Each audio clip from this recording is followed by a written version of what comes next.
Okay, so first, talk about Shrek. If you haven't if you haven't seen the movie, then I'm gonna tell you the plot. That way you do know. I'll also give you guys the rating at the end. So Shrek starts out with having the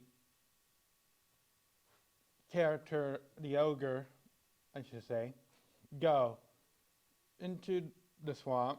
It's just in a swamp, and there's people trying to pretty much hunt down the ogre, take him pretty much out of the swamps, and to keep going away from their place, their hometown. And as they are all gathering their pitchforks and torches, we see Shrek pretty much just having fun scaring off people. And as we see him just pretty much enjoy life in his own swamp, we then see after he scares off all the townsmen that hey, he's now gets to just pretty much go back into rotation, wake up, take his mud bath, and eat his food and pretty much be alone in a swamp, just the way he likes it. We then see all these fairy tales pretty much being sold to Lord Farquaad, and the next character we end up seeing is Donkey. And he's being sold off because he's a donkey that can talk. But yet again, the person who states this is pretty much an old grandma, and she's pretty much trying to get money to sell the donkey, the talking donkey, to Lord Farquaad because he's a fairy tale creature. And so once it's her turn to come up and pretty much tells him that, oh, this is a fairy tale creature, he can talk, he's a talking donkey. People don't believe him because Donkey hasn't yet talked at all. He's just being silent. And just as they're going to take both of them away and not pretty much sell them to Lord Farquaad,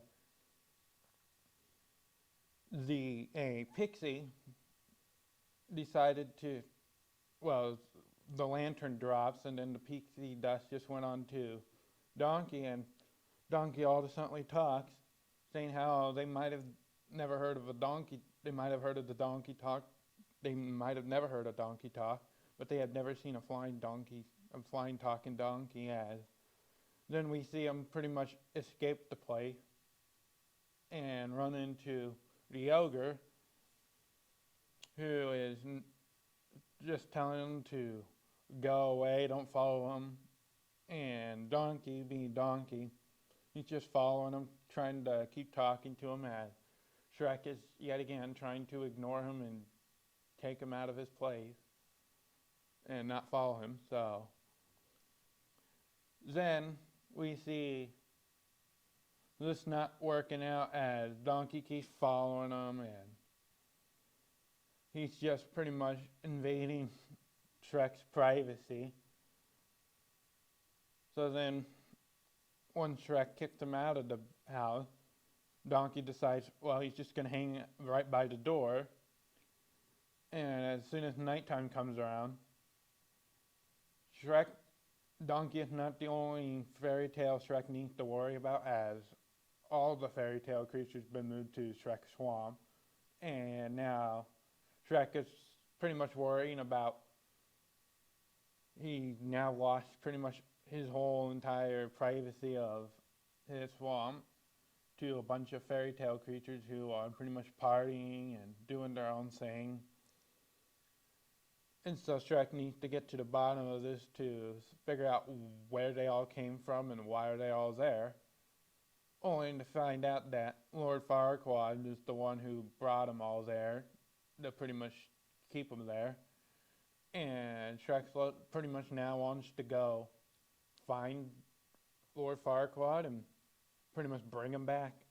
Tell him to take his fairy tale creatures back and move them somewhere else because he doesn't want anybody in his swamp. Well, none of the fairy tale creatures want to go back to where Lord Farquaad's castle is, all except one, and that one being probably the most annoying one to Shrek, which is Donkey.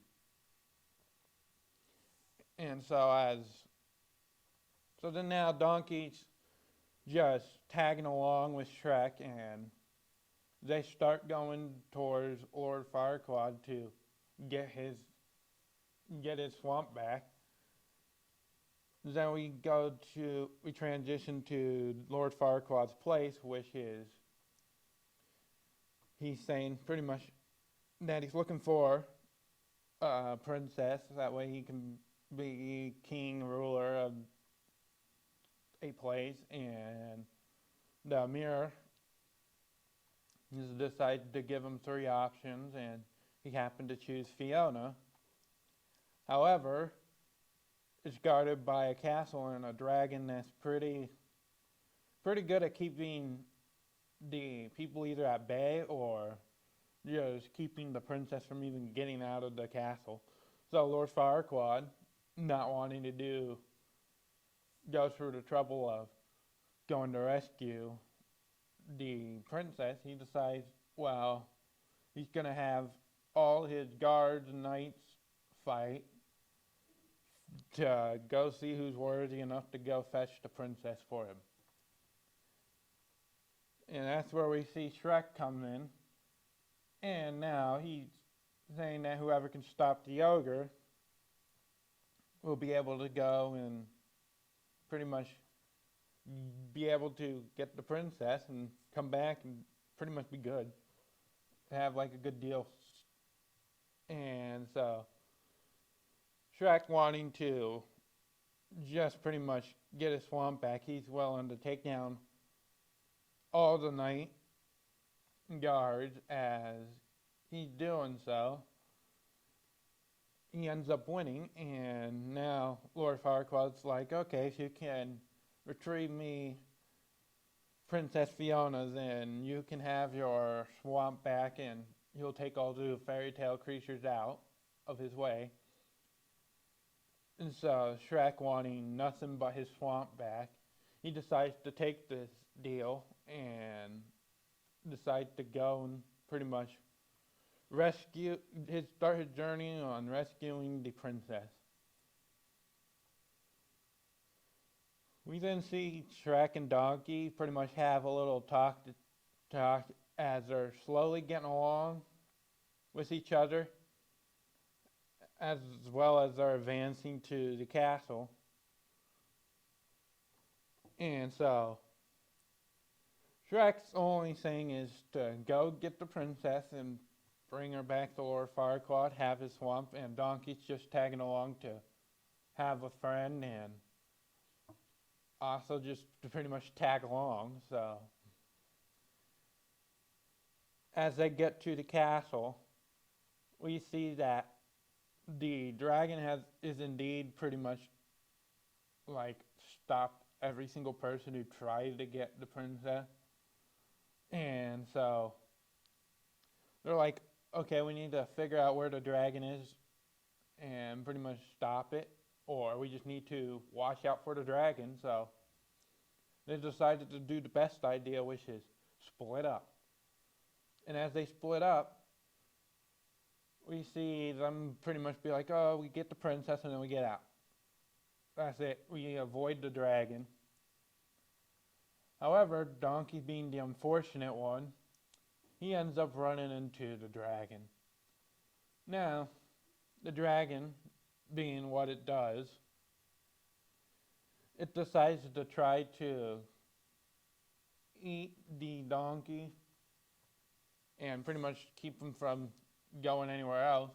However, Donkey, using his charm to stop the dragon to at least not eat the donkey, and he decides to just pretty much use his charm, which ends up working a little too well. Instead of the dragon now wanting to stop Donkey and eat him, she now wants to fall in love with him. And so, while Donkey's in this predicament, Shrek ends up finding Fiona. And as Fiona's trying to be like, congratulate him for finding her and keep questioning whether or not the dragon's been slain or like how he got there and all this stuff to take off his pretty much helmet and stuff. And Shrek, being the ogre, he doesn't want to take off his helmet for the princess, and he also doesn't want to be caught. He doesn't want to keep sticking around to find out where in the world the dragon is. So he's pretty much rushing Princess Fiona, like, come on, let's go, we gotta get going. And so, as he's getting out, he runs into Donkey, which he ends up running into the dragon, and now the dragon chasing all three of them as Shrek takes Donkey, and pretty much they start running out towards the castle, and the dragon is following. This time she is more mad, if anything, because two people just took Donkey and she wants Donkey. And so as they get out, while managing to successfully dodge Donkey, or the dragon, I should say, they then start making their way to Lord Farquaad, which is where the rest of the movie pretty much takes place. And so now we're seeing that Shrek is Donkey and Fiona are all heading towards Lord Farquaad's castle. Shrek then reveals that he's the ogre and that he's just there to retrieve her, to take her to the person who she's actually going to fall in love with, get married, all that stuff. And each day they go through, they just pretty much start connecting more and more.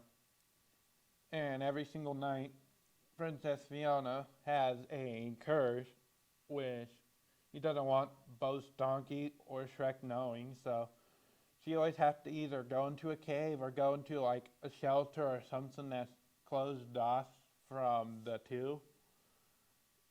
And we see this happen quite a few times. About the third time that it happens, we see that Shrek and Fiona pretty much gets into an argument about something. And so as they're arguing, Fiona's just pretty much sick of it and decides to go into the shelter for the night. And Shrek's like, alright, good. Goes his own way, leaving Donkey by himself. So now Donkey has to figure out how to get, pretty much resolve this situation so that they can continue making their way to Lord Farquaad. And so Donkey goes to talk to Fiona, only to figure out Fiona's curse, which is by day she's the human princess, but by night she's an ogre. And so we then see Shrek coming back with a sunflower dandelion in his hand and pretty much trying to figure out to apologize, to Princess Fiona for arguing. So as he starts hearing Donkey and Fiona talking about pretty much how she wants to keep this curse away from knowledge towards Shrek and all, and nobody else can know, not supposed to know, because she pretty much telling how she doesn't like the curse, she don't like being an ogre, and Shrek hearing that she's only hearing like the parts of that are like misunderstanding. not hearing the parts where she's talking about herself, but yet again hearing literally she don't like being an ogre and that she can't tell Shrek and all of this. And Shrek now gets upset and pretty much had it. So he decides to pretty much get Lord Farquaad to come pick them up by the time morning comes. Which is what happens indeed when morning does arrive. Lord Farquaad comes as he retrieves Princess Fiona, and Lord Farquaad in return gives Shrek his swamp back. And so they're both happy. And Fiona and Shrek aren't even talking. He's just like, good. He got his swamp back. That's what he wanted. So he decides to head back. And as he's heading back, Donkey follows him, and Shrek's like, you're not coming to the swamp, his swamp.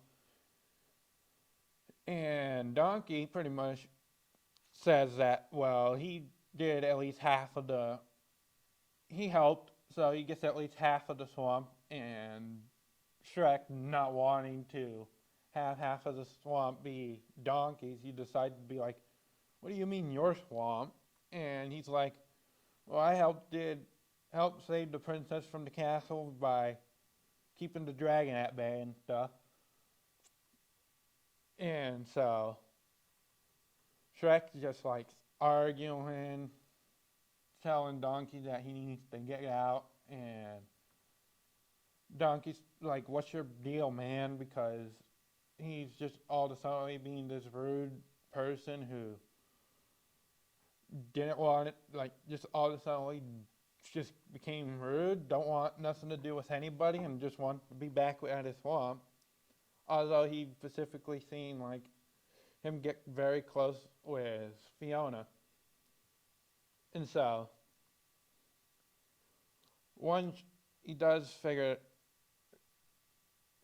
trying to figure it out, then he's like, well, I'm your friend.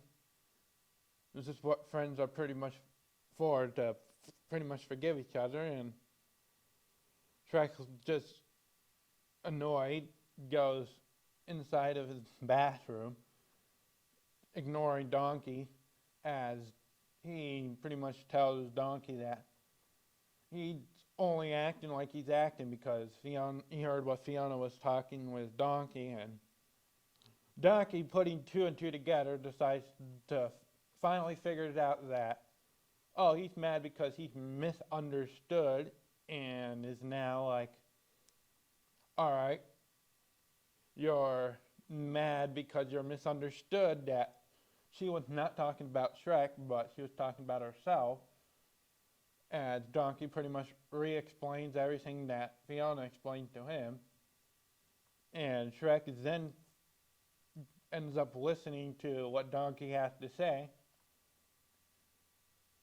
And Donkey pretty much was like, oh, she wasn't like pretty much in love with you and all this. But again, he wasn't going to say it to him right away because he's like, well, forget about it, because Shrek didn't want nothing to do with Donkey. So then then Shrek decided to be like, forgive him, and like, oh, we're friends again. We'll be friends again, right? And we can be friends and whatnot. And he's like, sure, because, yeah, again, like he said before, friends forgive each other. So then the rest of the movie pretty much goes to Donkey and Shrek trying to retrieve Fiona from Lord Farquaad, as Lord Farquaad just pretty much now sick of it and see Shrek pretty much coming to take Fiona away. He decides, well, he's going to try to stop him, only for him to end up, at the end of the day, get eaten by the dragon. And Shrek and Fiona are now together forever. This film is very good. as it does have 4 movies and a fifth one on the way. The first one and pretty much ultimately like the second one's good. After like the third and the fourth one, some people can say it's bad or good. But anybody can agree that the first and the second one are good. The first one, I'd probably give it a 8.5 out of 10 stars. Definitely do recommend go and watch it if you haven't watched it yet, or if you haven't watched it in a while. Definitely should give it a rewatch, especially since the fifth movie's coming in 2026 some point.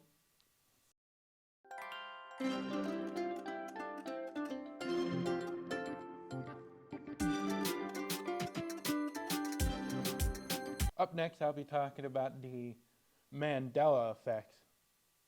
So, what is the Mandela effect? So, those of you who may not know, the Mandela effects are just pretty much something that pretty much people remember, like majority of people remember happening, that like, oh, this happened, it's real, but it never was.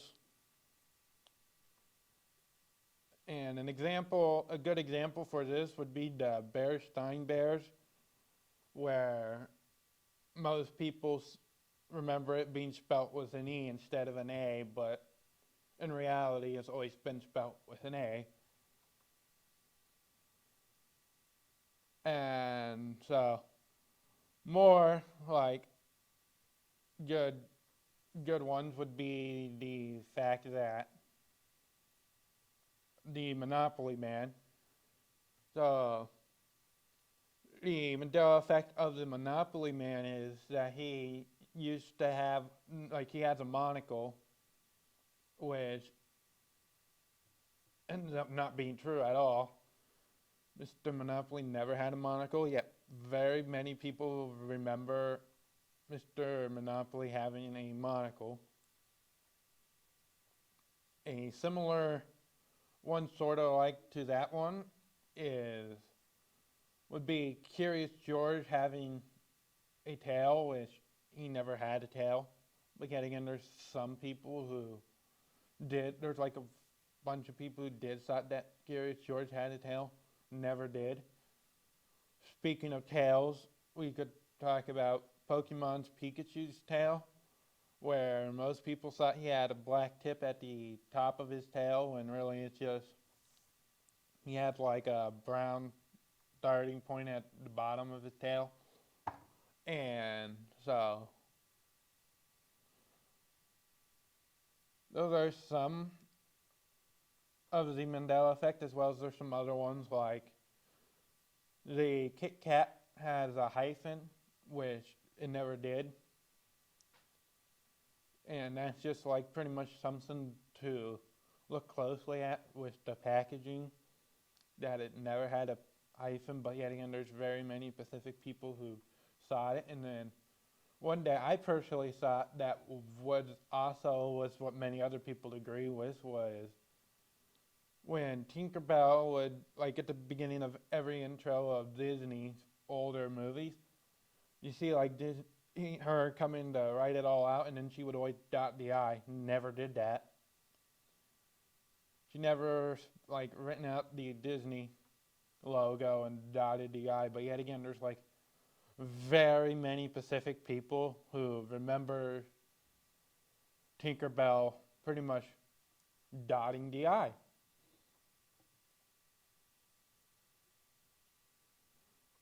And so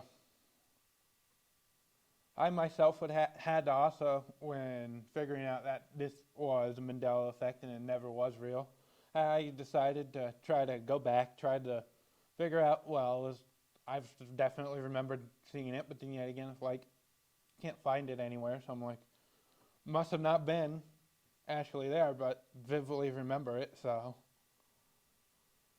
And one more big, like, one is, like, one more few examples is, in Forrest Gump, there's the famous line, which is, life was like a box of chocolate. And people think forgets the switches around the word was to his. Life is like a box of chocolate when the quote is initially life was like a box of chocolate. And so another example of one word being pretty much turned into a different word was the famous horror icon killer doll movie Child's Play, which is Chucky. He says that like pretty much hi, I'm Chucky, and then another one of his catchphrase, which is the one that's pretty much his well-known one. He says that I'm your friend to the end, and people think he said specifically he goes, I'm your friend till the end, which is not at all the fact of what he says. That is just a few of the Mandela effect out of many other different other Mandela effects that there could be.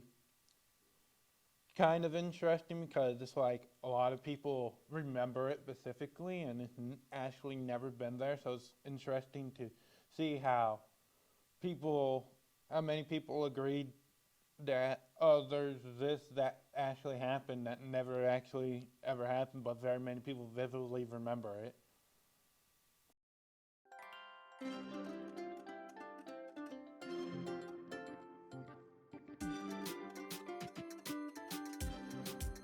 Now heading to our last and final topic, we'll be talking about a book that I'm sure many other people have read, and if you haven't, definitely recommend you guys read it, and that is Mice of Men. Now, if you don't know, the story is about George and Lenny, who pretty much working to pretty much survive, buy off a land, a farm. And so it starts out with them pretty much getting in trouble and running away from their last place that they were pretty much living and working at, simply because of Lenny, which I'll get to in a bit. But we see these two leave as they are now stuck with the problem, and that problem is that they need to pretty much find a place to stay, like initially, and 100% guaranteed stay over at, and just like live there forever. And so to make sense of this, this book is mostly taking place in the Great Depression, so it's just showing two people going through problems in the Great Depression. And so we see that they are getting pretty much, they eventually run away, find a farm, which is where they find the owner, Candy, who's old and at this point lost his hands due to working problems. And so he feels useless working on the farm and stuff, and he has like other people who helps around the farm as well, like his kid Curly. And Curly and his wife stays at the house, as well as a few other people like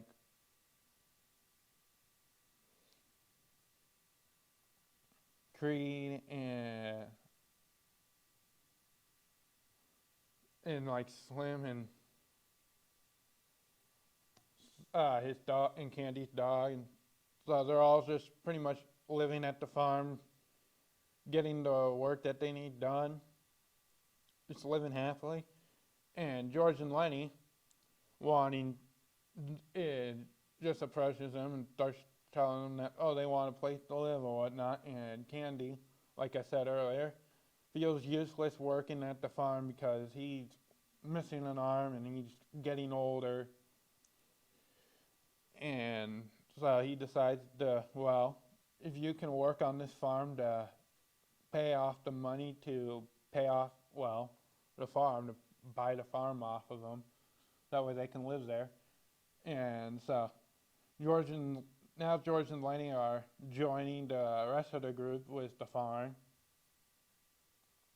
As we see pretty much the rest of, when you're reading the rest of the book, you see George and Lenny starting to work up to save up money to pay off the farm. And as I mentioned earlier, Lenny seems to be the one that mostly gets them in trouble, mainly because he's just mentally challenged in a different way. And due to this, Candy's kid Curly just decides to pretty much make fun of him for it, as it's just starting to bug like Lenny and George is trying to stop Curly from making fun of Lenny because Lenny's his friend. And so, as they are saving up to the farm to pay off, he decides to, George decided to tell Lenny, well, if we end up buying this place, you can be able to live here. You won't have to keep running away and finding new places to go to. And we could just start like having their own like dream house and farm and stuff. And Lenny, always wanting to tend rabbits, he's just telling George, oh, and we can be able to tend rabbits as well, right? And George is like, and he's like, oh yeah, definitely we'll be able to save up to buy some rabbits, make a rabbit's den, and pretty much and he can tend all the rabbits he wants. So now, with this promise, Lenny is trying really hard to pretty much stay out of trouble, as it ends up working out pretty much until towards the end of the story, where Candy Dog end up having little puppies, and one day Lenny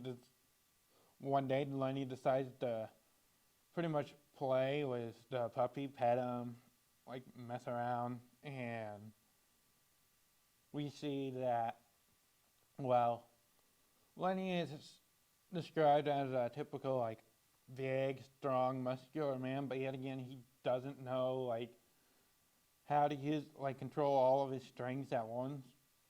And due to this, it causes him to, when petting the dog, accidentally breaks its neck, causing it to pretty much die. And so Lenny, knowing that George is probably going to be mad about it, and this is all a complete accident, he decides to, let's hide the dog in the hay bale, because he doesn't want to lose his last opportunity to have the 10 rabbits, especially since they're so close to paying off the farm.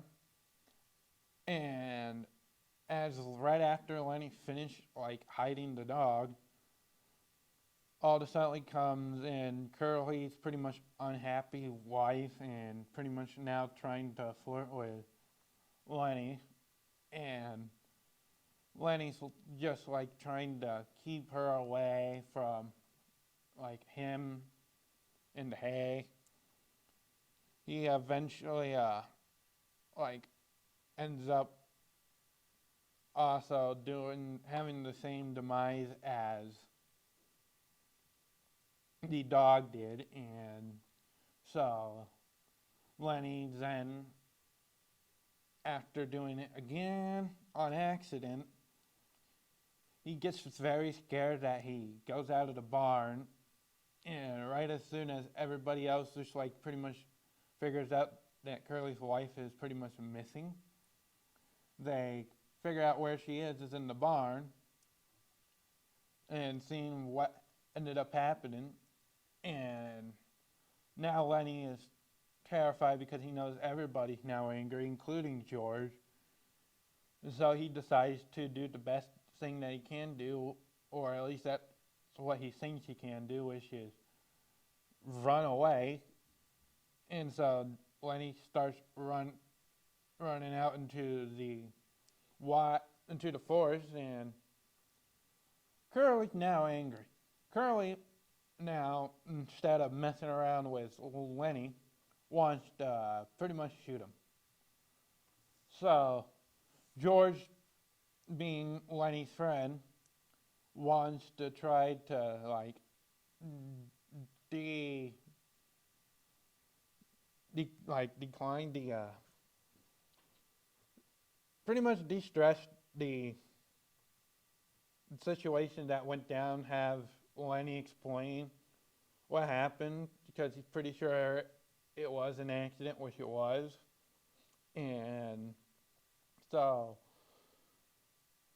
now he's following Candy, Curly, Creek, and the others, Slim and the others, and they just start like trying to find Lenny, but George then figures out where Lenny kind of went off to. He decides to distract the rest of the people from the farm by giving them the totally different way, as he then goes the way where he figures out this is where Lenny is.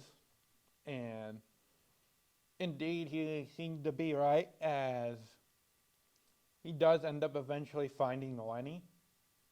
And Lenny sees George, and now he's still scared, and he's telling George how this was all an accident. He didn't mean to hurt the puppy or hurt Curly's life and stuff, and it's all an accident. And it comes down, and George ends up figuring out that these people aren't going to stop. They're going to pretty much try to chase Lenny down until they end up killing him. And so George, having to make a situation of running away, losing this one shot of obtaining the availability to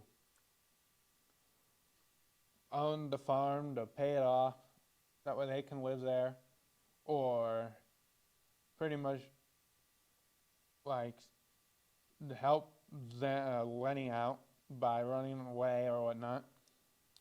But yeah, again, like I said, they won't stop until Lenny's dead, and George then decides that, well, now he's he's gonna have to pretty much make it stop himself, as he distracts Lenny by go tend to rabbits, because the rabbits are there. Here, look away. Imagine tending to beautiful rabbits that we'll still be able to tend and stuff. Everything's alright. As he then decides to make the choice to deal with Lenny himself. And right as the gunshot goes off, the people on the farm hears it, and they go to where they hear the sounds, and they find that, well, Lenny's no longer around, and George is now pretty much sad, crying, because he just lost his friend that was with him the whole time. And so he has to go and he's just sad because he had no other choice but to do it, because Curly was definitely not going to stop until he tracked down Lenny. And so this is pretty much at the end of the book, where now Candy and the rest of the people are trying to pretty much comfort George in this decision that he had to make, as they decided to go to a bar and pretty much comfort him, make sure that he feels like he's better, and just like pretty much try to help him through the situation that he was sad about. And so that's the end of the book. And if you haven't read it yet, I do definitely think you should give it a read. It's a very good book. It very well describes how some people would like live in struggles through the Great Depression. And like I said, overall I definitely do recommend you guys going to check out this book if you haven't read it yet.